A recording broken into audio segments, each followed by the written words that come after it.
Crop circles may very well fit an extraterrestrial hypothesis. And if you look at them, they possibly could conform to certain models set up for communication from extraterrestrial intelligence, which was conceived during the early days of the SETI program. Okay, we have a three-phase model of communication as to how we might get communication from extraterrestrials. Phase one is acquisition signals. Hello, Earthlings, your attention please. This could correspond to the early days of crop circles when they were just springing up like mushrooms all over the place and nobody really knew what was going on, but they got our attention. Phase two is the standby.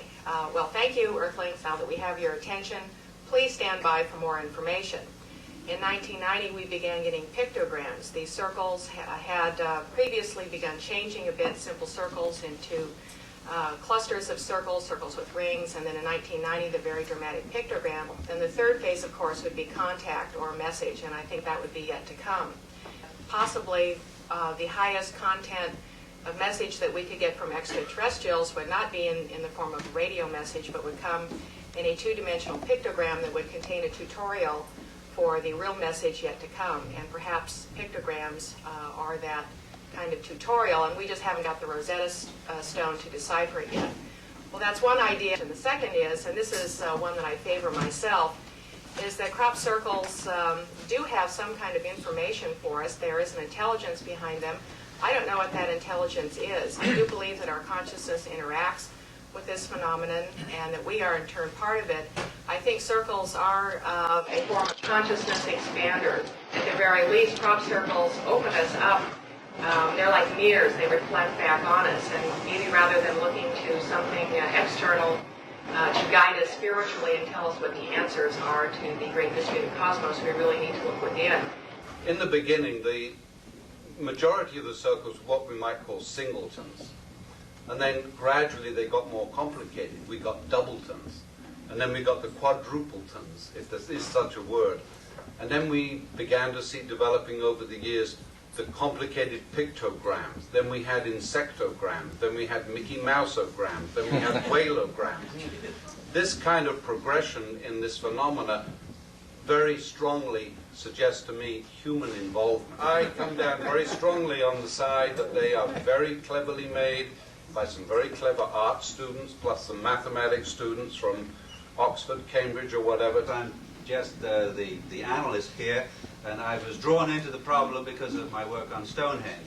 I took just the same approach. At Stonehenge, I looked for an intellectual profile, and I found one. The result was that before my work, the Neolithic people there were literally called howling barbarians.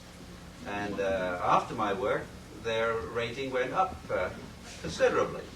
But I don't know about the rating of the crop circle makers. I have now dropped the term hoaxers. I call them circle makers, because if it's a hoax, we don't know who they're hoaxing or what the hoax is about.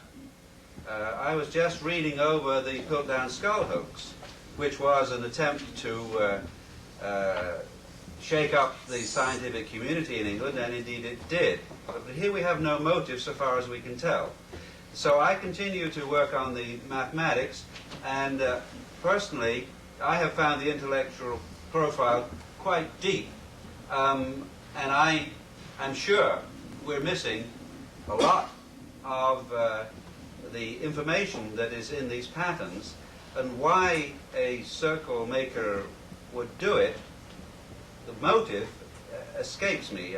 Publicity is fine, but nobody likes anonymous publicity. You mentioned the question of why people would want to do this anonymously without any final point being made. And actually, there are a number of practical jokers. It's a well-known phenomenon. Practical jokers who like perpetuating practical jokes anonymously. It seems to me that in any undertaking of this kind, you have to test the things you're discovering to find out whether or not they could have occurred by chance. Yes, the diatonic ratios that I found could be by chance. There were 19 examples and 13 diatonic ratios.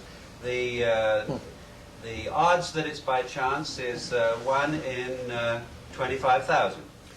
When I was at college in England, we had a fairly large art department. some of the people in that department decided that they would go to paint the side of a brewery which was nearby. This was at Brighton. And they did a wonderful mural on the side of this brewery. Another college down the road at Hove decided, hey, we can do better than that. They painted the side of another building. And it spread, not everywhere, but I think the circles may be the same thing. It may be art departments in universities trying to outdo each other, and they're all picking it up. But once hoax theory becomes the official theory, it's itself subject to scrutiny. And we have got a rather strange situation whereby groups of unknown artists, with, as Gerald has shown, and quite convincingly, with some teaching purpose or whatever it is. It's fantastic. England's a small country, everyone knows each other. Those fields are intensely watched. And yet, this year has been a year of paranoia, because it's become perfectly obvious that whoever or whatever is doing it is in with the minds of those who are watching. And they know who's watching where. They do it under the noses of people watching, and sometimes almost personal. People get quite spooked by it. And this year, the watchers have been turned away from the field, have been watching each other. Rupert Sheldrake on television last night. You can forge a $20 note, and if you're good, you can forge it quite well. But that doesn't mean that every $20 note is forged.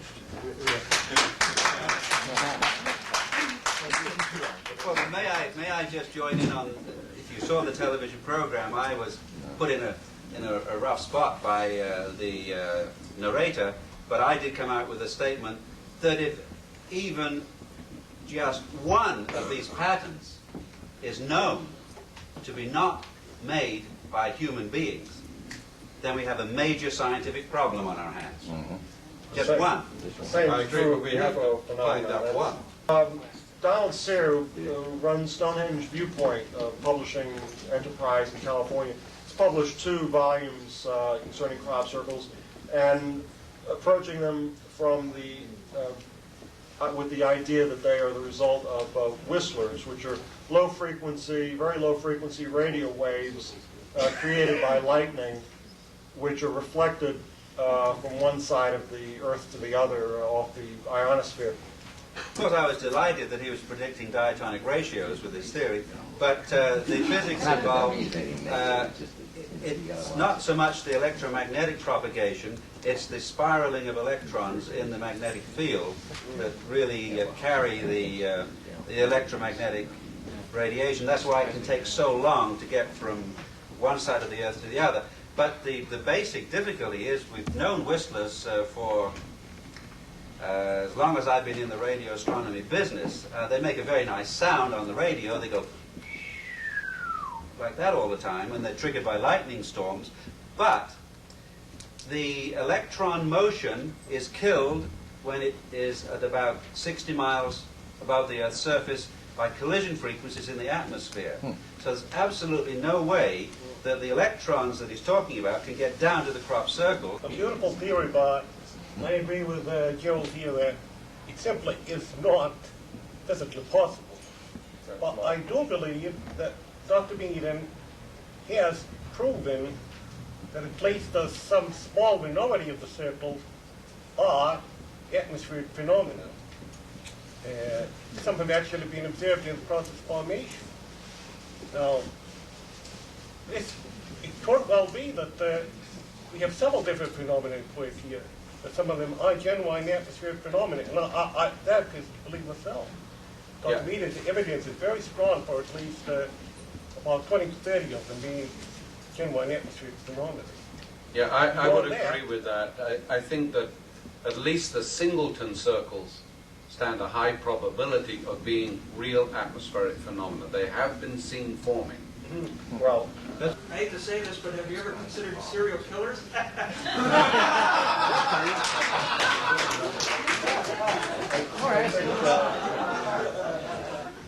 I think that's it for